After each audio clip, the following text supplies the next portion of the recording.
సర్వేపల్లి నియోజకవర్గం ముత్తుకూరు మండలం సచివాలయం రెండో పరిధిలో జరిగినటువంటి సామాజిక పెన్షన్ల పంపిణీలోని పాల్గొన్న నాయకులు కార్యకర్తలు మండల టీడీపీ పార్టీ కార్యాలయంలో మీడియా సమావేశం ఏర్పాటు చేసి కృతజ్ఞతలు తెలిపారు.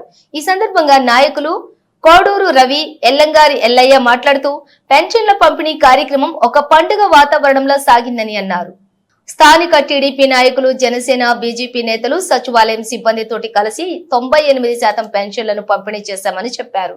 పెన్షన్ అధికారిక గణాంకాల ప్రకారం సచివాలయం రెండో పరిధిలో మొత్తం 550 ఉండగా సుమారుగా 533 మంది పెన్షన్దారులకు పంపిణీ పూర్తవగా మిగిలిన కొద్ది మంది బయట ఉన్నారని, వారికి రేపు పూర్తి చేస్తామని అన్నారు. దేశ చరిత్రలోనే మునిపెన్నడూ కూడా లేని విధంగా ఒక ముఖ్యమంత్రిగా స్వయంగా పెన్షన్దారుడి ఇంటికెళ్లి పెన్షన్ ఇవ్వటంతో పార్టీ శ్రేణులకు ఎక్కడా లేని ఉత్సాహం ఉరకలు వేసిందన్నారు.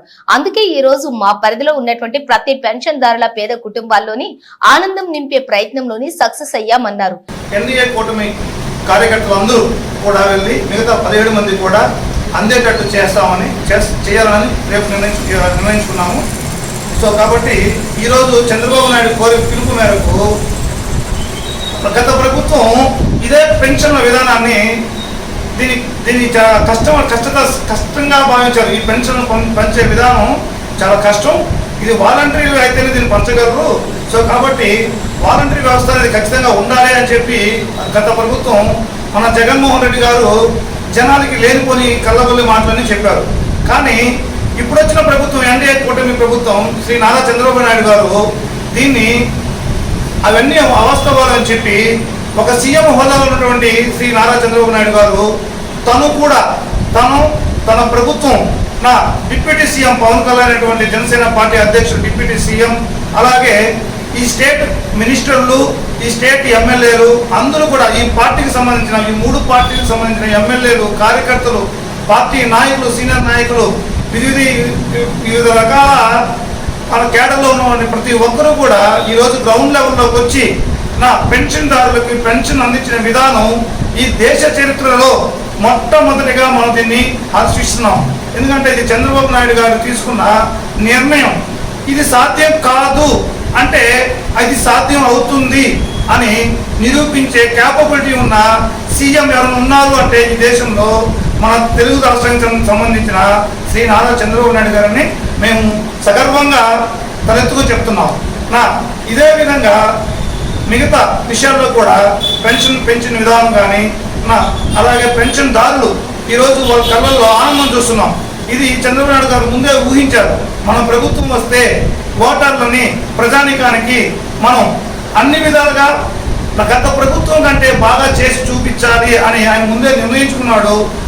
ఆయన నిర్ణయించుకున్న దాన్ని ఈరోజు మేము కార్యకర్తలుగా ఆయన ఆ రోజు ఆయన నిర్ణయించిన దాన్ని ఈరోజు మేము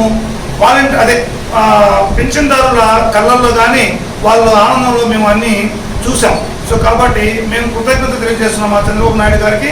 అదేవిధంగా ప్రతి ఒక్కరికి ఈ మండలంలో కానీ, ప్రతి ఈ స్టేట్లో కానీ ప్రతి కార్యకర్త చంద్రబాబు నాయుడు గారు పిలుపు మేరకు, నియోజకవర్గంలో ఉన్నటువంటి ఎమ్మెల్యే గారు అయినటువంటి శ్రీ సోమిరెడ్డి చంద్రమోహన్ రెడ్డి గారు పిలుపు మేరకు, పార్టీ అధిష్టానం పిలుపు మేరకు ప్రతి కార్యకర్త, ప్రతి నాయకుడు ప్రతి దగ్గరికి వెళ్ళి తమ పెన్షన్లు అందించి తమ సహకారాన్ని అందించినందుకు వారందరికీ కూడా కృతజ్ఞతలు తెలియజేస్తూ, అదేవిధంగా ఇటువంటి కార్యక్రమాల్లో మమ్మల్ని పంచుకున్నందుకు మేము కృతజ్ఞత తెలియజేస్తున్నాం మా శ్రీ సోమిరెడ్డి చంద్రమోహన్ రెడ్డి గారికి. ఇటువంటి కార్యక్రమాల్లో పార్టీ ఏది నిర్ణయించినా, ఏ ప్రోగ్రాం నిర్ణయించినా కూడా మేము వాలంటీర్ల కంటే ముందుగా వెళ్ళి మా కార్యకర్తలుగా మా బాధ్యత మేము గుర్తించి జనాలకి ప్రజాసేవ చేయడానికి మేము ముందుంటున్నామని ఈ సభాముఖంగా తెలియజేస్తున్నాను. అదేవిధంగా ఇటువంటి కార్యక్రమాలు ఇంకా చాలా జరుగుతాయి. రాష్ట్ర అభివృద్ధి కూడా ఈరోజు చంద్రబాబు నాయుడు, అదేవిధంగా పార్టీ కార్యకర్తలే కాకుండా సచివాలయ సిబ్బంది కూడా ఉదయం 6 గంటలకు వచ్చి ప్రతి ఇంటికి వెళ్ళి వాళ్ళు కూడా చాలా కష్టపడ్డారు. సచివాలయ సిబ్బంది కూడా చాలా కష్టపడ్డారు. వాళ్ళకి కూడా పేరున ధన్యవాదాలు తెలియజేస్తున్నాము. మన పార్టీ మన పార్టీ నుంచి కానీ, మన పార్టీ కార్యకర్తల నుంచి కానీ, నాయకుల నుంచి కానీ వాళ్ళ కృతజ్ఞత తెలియజేస్తూ ఇంతలో ముగిస్తున్నాం. ఈరోజు అవ్వతాతకు ఈ కార్యక్రమంలో మన రాష్ట్ర ముఖ్యమంత్రి వర్యులు నారా చంద్రబాబు నాయుడు గారు పిలుపు మేరకు మరియు మన సర్వేపల్లి ఎమ్మెల్యే సోమిరెడ్డి చంద్రమోహన్ రెడ్డి గారి ఆదేశాల మేరకు కార్యకర్తలు, నాయకులు, సచివాలయ సిబ్బందితో పాటు ఉదయం 6 గంటల నుంచి పింఛన్ కార్యక్రమం స్టార్ట్ చేయడం జరిగింది. ఈరోజు సాయంత్రానికి సచివాలయం 2 పరిధిలో ఉన్నటువంటి 550 పింఛన్లకు గాను 533 పింఛన్లు అందివ్వడం చాలా గొప్ప విశేషం. మొత్తానికి 97-98% అమలు అందరికీ అందించడం జరిగింది. ఈ విధంగా అమలుపరచడం అనేది మంచి గర్వకారణం. ప్రతి ఒక్క లబ్ధిదారు పింఛన్ తీసుకున్న లబ్ధిదారు ప్రతి ఒక్కరూ సంతోషంతో తెలియపరిచారు. ప్రతి ఒక్కరూ దీనికి కార్యకర్తలు కానీ, నాయకులు కానీ, సచివాలయ సిబ్బంది కానీ అందరి కృషితో ఈరోజు విజయవంతం అయింది ఈ కార్యక్రమం.